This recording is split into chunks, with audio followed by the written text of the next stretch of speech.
On this Saturday night, the situation spiraling in Sudan. Canadians hold up in the capital as a ceasefire crumbles. We are scared, trying to keep together. The efforts to get everyone out. Plus, the new air passenger Bill of Rights, ready for landing. It's a very, very strong and good report. The sweeping steps to improve your experience on board. Also tonight, the aftermath of a small plane crash in Quebec. Toronto Raptors reset. It's tough for a guy who, in his first year, wins the championship to kind of live up to any expectation you put on him after that. Head coach Nick Nurse out, paving the road back to a winning roster. Global National with Farah Nasser. Good evening, and thank you for joining us. We start in Sudan, where the army has told foreign nationals and diplomats to get out after a U.S. and UN brokered 3-day truce broke down. More than 400 people have been killed and more than 3,500 injured since fighting between a paramilitary group and Sudan's armed forces erupted 2 weeks ago. Airports have been turned into battlegrounds, so getting out is next to impossible. Nearly 1,600 Canadians who are stuck in Sudan are being told to shelter in place until help arrives. Consular services are limited, and Foreign Affairs Minister Mike Drolet says the situation on the ground is extremely volatile and is rapidly deteriorating. Mike Drolet has our top story tonight. The major Muslim holiday of Eid was supposed to provide a reprieve for conflict-ridden Sudan. A ceasefire had been agreed upon between two warring generals vying for control of the military. Instead, Khartoum was clouded in dark smoke, with prayers interrupted by the sound of machine gun fire. The head of the army spoke on radio of the need for a peace deal. In this war, everybody loses, he said. We need to sit as Sudanese to find the right way out to restore hope. Locals and expats alike have stayed indoors since fighting erupted a week ago. Vesna Vukovic, a Canadian teaching music in Khartoum, says her balcony was damaged following an explosion in a neighboring building. The fighting, she says, is everywhere. We absolutely have no idea what we can expect next hour. We are scared, trying to keep together, trying not to panic. What she needs is information. While she says her colleagues from the U.S., Britain, and France have been apprised by the respective governments of evacuation plans, Vukovic says she's registered 3 times with the Canadian consulate and heard nothing. So far, I can say that most of us, probably all of us, got just a few generic emails from Canadian Registrate abroad. Canada has suspended operations at its embassy, and Foreign Affairs Minister Mike Drolet tweeted that Canada is ready to support regional efforts to resolve the conflict. The Standing Rapid Deployment Team has arrived in neighboring Djibouti to provide logistical support for the Canadian government, and at least one more plane is en route to the region. But as the fighting shows no sign of cooling off, Global Affairs Canada has yet to confirm if there is a plan to evacuate the roughly 1,500 Canadians believed to be stuck in the middle of what could become a civil war. Mike Drolet, Global News, Toronto. Recent Pentagon leaks suggest Canada has no intention of meeting its NATO commitment to spend 2% of its GDP on defense. And that's prompted a group of defense and political figures to write an open letter urging Canada to meet its international obligations. On this week's The West Block, Eric Sorensen spoke with 2 military commanders who say Canada must act now, and he joins us with more on this. Eric. Farah, did Prime Minister Trudeau tell NATO officials Canada would never meet its 2% of GDP target, as reported in leaked documents by the Washington Post? The PM wouldn't confirm. I continue to say, and will always say, that Canada is a reliable partner to NATO, a reliable partner around the world. But whether he said it or not, the actions of the government speak volumes, says a former commander of the Canadian Army, Andrew Leslie, this week on the West Block. All you have to do is look at the results in terms of the Canadian Forces readiness, which is woeful, by the way, and you see that the current government has not spent what is required to get our armed forces with the equipment, the training, and the number of people that they need to meet commitments Among the 6 largest economies in NATO, Canada lags behind the other nations in military spending as a percentage of its GDP, well below 2%. The government says it is increasing spending by billions on F-35s, on NORAD expansion, and to arm Ukraine. But the Canadian military is stretched thin. A letter from senior defense and political figures says Canada must take NATO defense spending more seriously with mounting threats posed by China and Russia. General Ray Hinault once led NATO's military committee. All of the nations have to step up to the plate, so to speak, and the only way that they can do that is share the burden that comes with belonging to NATO. Canadians have long accepted Canada's limits on defense spending, but do you think Canadians' views are changing on that? I do. This is the most dangerous time since the end of the Second World War. If there are any severe miscalculations, there could be World War III. The government is currently conducting a defense policy review, the 4th review in 18 years. Top officials hope this time will be different with the future of Canada's defense at stake. Farah? Eric Sorensen in Ottawa. Thank you, Eric. The head of the union representing tens of thousands of striking federal workers is calling on the Prime Minister to get involved in the negotiations. What's happening today should have happened on day 1 of bargaining 2 years ago. Not today, when we have over 100,000 members out on the picket line. That is totally unacceptable. I've never seen, I've been involved in this union a long time. I've never seen a round of bargaining like this. The disrespect at the table from Treasury Board and from this government. In a statement, the Treasury Board says a new offer was presented today and both sides have resumed talks. 2 men are in critical condition after a plane crashed into a neighborhood south of Montreal. It happened at about 7:30 last night in Saint-Rémy. Police say the aircraft hit a house, electrical wires, and a parked car before crashing into a second house. The injured men were on the plane and no one else was hurt, and the cause of the crash is still under investigation. Ahead of another busy travel season, there are some new recommendations being studied in Ottawa that are supposed to improve air travel for passengers, especially when their flights are delayed or canceled. Sounds great, right? Well, as Tim Sargent reports, not everyone is convinced that this guidance will actually be implemented or that it'll lead to any sweeping new changes. So buckle up. Some sweeping steps are being taken that are supposed to dramatically improve your air travel experience. And thank you, Minister. A parliamentary standing committee is trying to put more power in the hands of passengers, especially if flights have been cancelled or delayed. 21 new recommendations are designed to strengthen the passenger's Bill of Rights. The emphasis puts the burden of proof on airlines to justify why passengers shouldn't be compensated. The highlights offer compensation to all passengers affected by delays, cancellations, or denial of boarding, make compensations through payment rather than travel credits, and communicate problems and resolve complaints in a timely manner. I think that would be awesome because just in my situation that I've been dealing with, it feels like I absolutely have no rights at all. Crystal Dariano is thrilled new recommendations are being made. She was one of many Canadians whose flight was cancelled last month when 4 planes of Flair Airlines were seized. Dariano had to rebook with another carrier to get to Florida with her boyfriend. She's been partially refunded, but complains trying to recover the balance has been extremely frustrating. Pretty much every little thing that they can do to not refund us. A passenger rights advocacy group also endorses the findings. It's a very, very strong and good report. But there are still fears that the recommendations won't become law. The government is just engaging in another even more smoke screen and even less transparency in the complaint process. In a statement to Global News, the National Airlines Council of Canada writes that it agrees to strengthen the overall air travel system for passengers. However, it urges the Minister of Transport to consult with airlines prior to making any decisions. The Transport Minister insists he's looking at it all before making any final decision. We will see these the passenger Bill of Rights strengthened before we rise for the summer. And for many, hopefully more powers for passengers as they make their final getaway plans for the summer vacation period.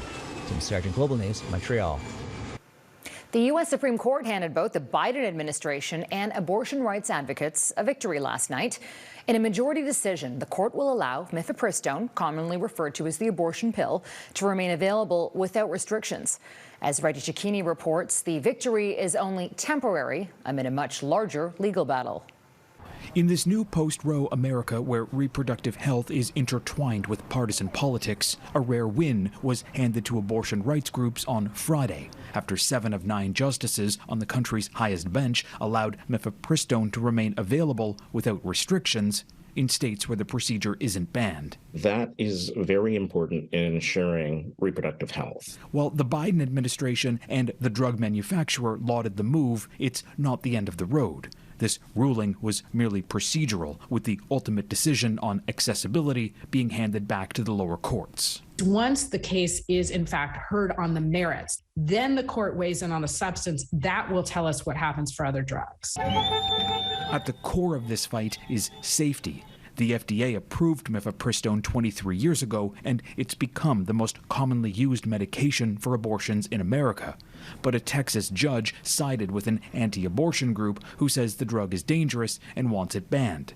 Dr. Nikki Zeit, who penned a declaration for the FDA, refutes that. There was no actual evidence. It was all anecdotes from physicians who don't use the medication. So we are in a world where the surreal is real. Legal experts say a court deciding to ban a drug could tarnish the FDA's reputation and open the door to other approved drugs, even contraception, to face a similar fate.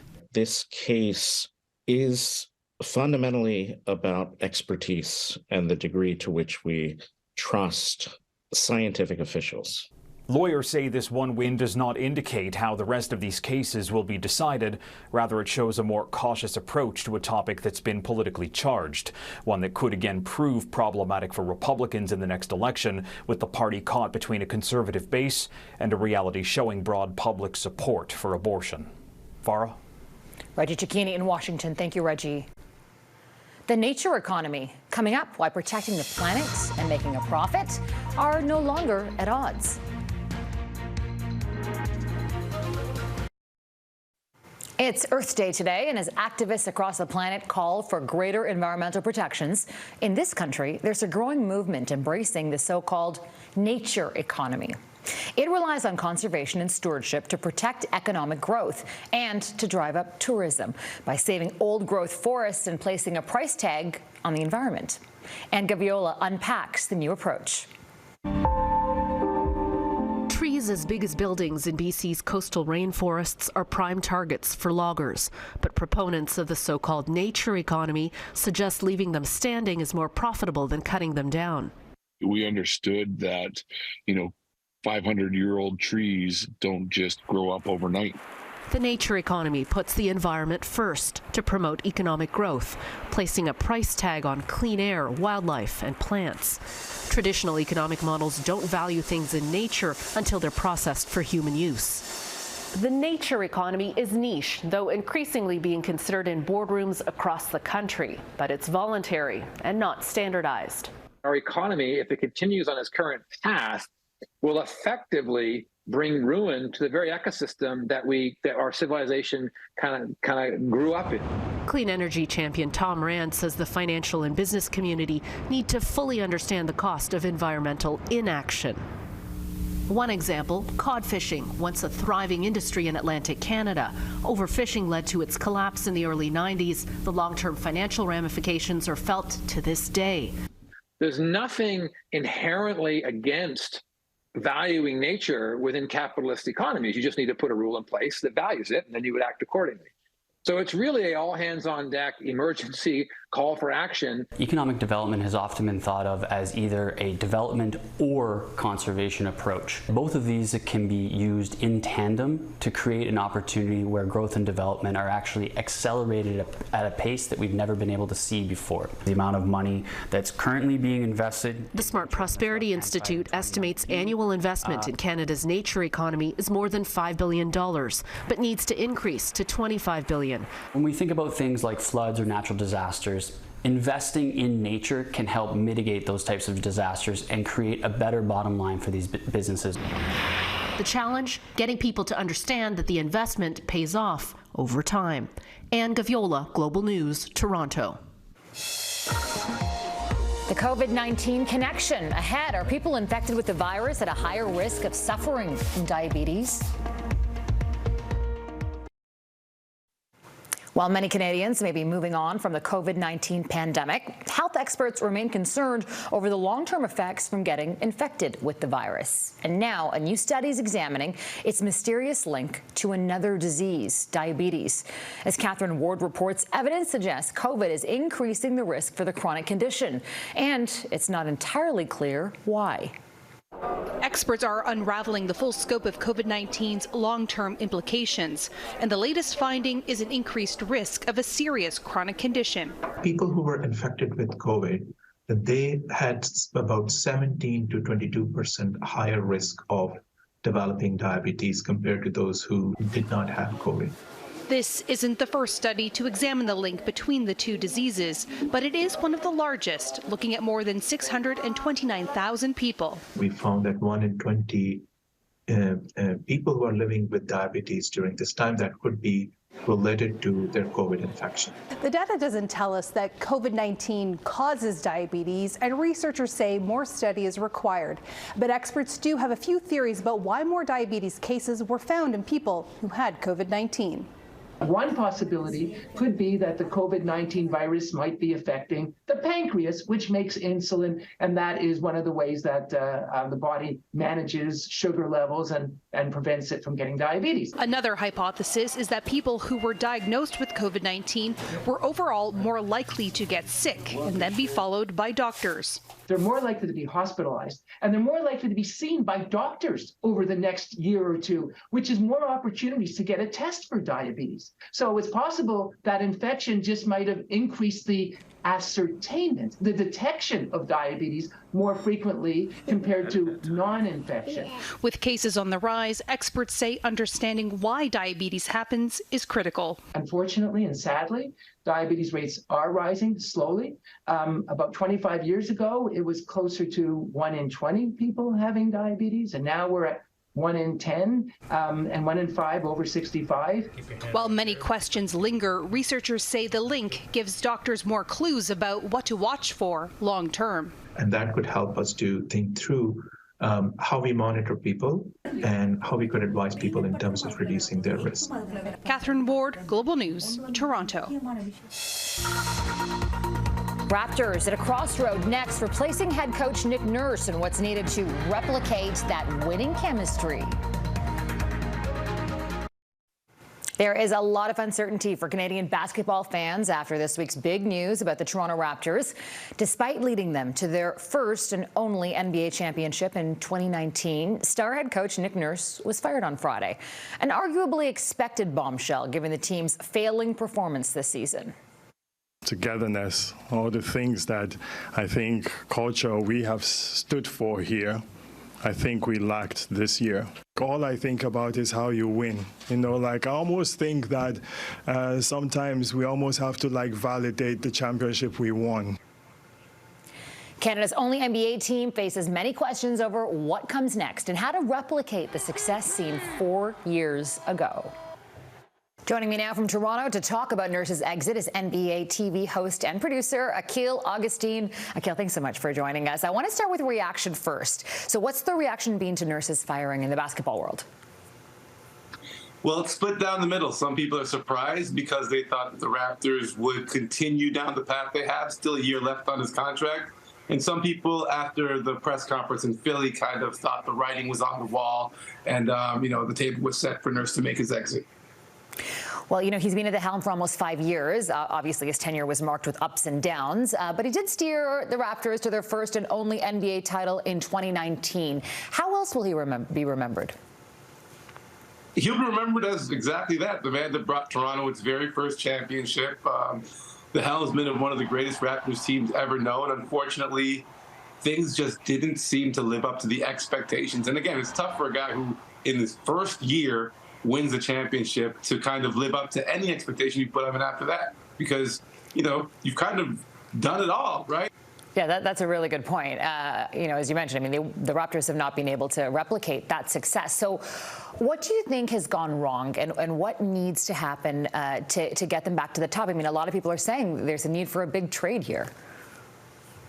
Well, I think the first thing that you could say went wrong was when Masai Ujiri had his postseason press conference. He said he didn't enjoy watching the team play, and people You take that to heart when, probably the most famous Raptor outside of a player is the general manager. He's a big piece of the brand, and if he didn't enjoy what he saw on the court and he's the boss, you gotta, pay that a lot of attention. And I think, again, I go back to the expectations of this group. I think there's a lot of talent, some holdover pieces like Pascal Siakam and Fred VanVleet from that championship team.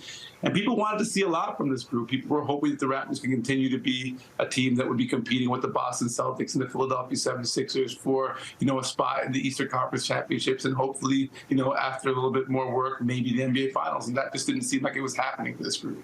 The big question, I think, for all fans is, is another NBA title achievable for the Raptors in the near future? And I know you don't have a crystal ball, but, is that years away? How long would that take?